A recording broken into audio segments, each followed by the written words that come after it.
प्रभु यीशु मसीह के मधुर और मीठे नाम में आज दिनांक 22 अप्रैल दिन शुक्रवार को हम आप सब श्रोताओं का हार्दिक स्वागत करते हैं। आज के दिन के लिए जो वचन है वो लिया गया है भजन संहिता की पुस्तक उसका 96 अध्याय और उसका दूसरा पद। वचन इस प्रकार से कहता है, यहोवा के लिए गाओ, उसके नाम को धन्य कहो, दिन दिन उसके किए हुए उद्धार का सुसमाचार सुनाते रहो।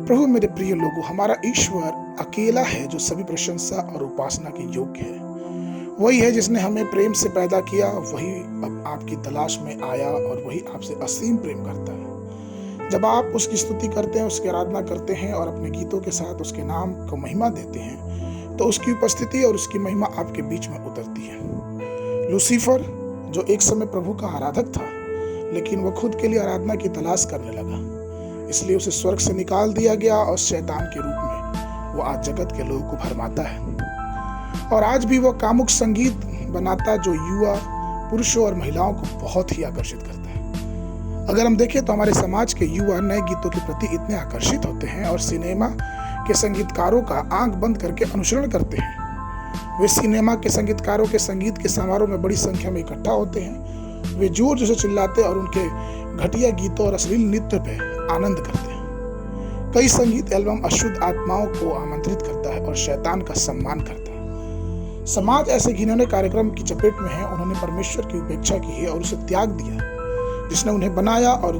जो उन्हें बहुत प्यार करता है। उन्हें इस बात का एहसास नहीं कि वह शाश्वत न्यायी होगा और उसे अंततः उसके न्याय के सामने खड़ा होना पड़ेगा। पवित्र शास्त्र कहता है, यहूदा की पुस्तक उसका पहला अध्याय उसके 15 पद में, कि सबका न्याय करे और सब भक्तिहीनों को उनके अंध और भक्ति के सब कामों के विषय में जो उन्होंने भक्तिहीन होकर किए हैं और उन सब कठोर बातों के विषय में जो भक्तिहीन पापियों ने उसके विरुद्ध में कही है, दोषी ठहराए। इसलिए प्रभु में प्रिय लोगों, हम जो इस समय अंत के दिनों में आ चुके हैं, आइए अपने हृदय से उसकी स्तुति करें, उसकी महिमा करें, उसकी आराधना करें, क्योंकि प्रभु का दिन बहुत ही नजदीक है।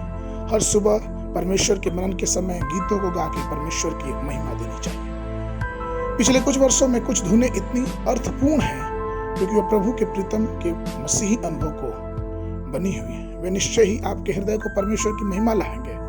परमेश्वर ने इतने प्रभावशाली संगीतकारों और गीतकारों को खड़ा किया है जो हजारों स्तुति गानों को प्रेरित किए गए हैं। और मैं उस अनुग्रह के लिए प्रभु का धन्यवाद देता हूँ कि प्रभु ने मुझे वो अनुग्रह दिया है।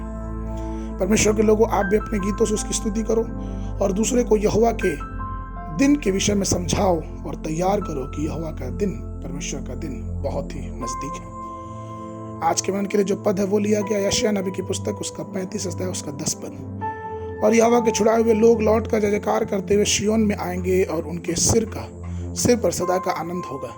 वे हर्ष और आनंद पाएंगे और शोक और लंबी सांस का लेना जाता रहेगा। बाइबल अध्ययन सुबह के समय दूसरा सामुएल की पुस्तक उसका 14 और 15 अध्याय, संध्या के समय लूका रचित सुसमाचार उसका 17 अध्याय 1 पद से लेके 19 पद तक। परमेश्वर आप सब श्रोताओं को बहुत आयत की आशीष दें।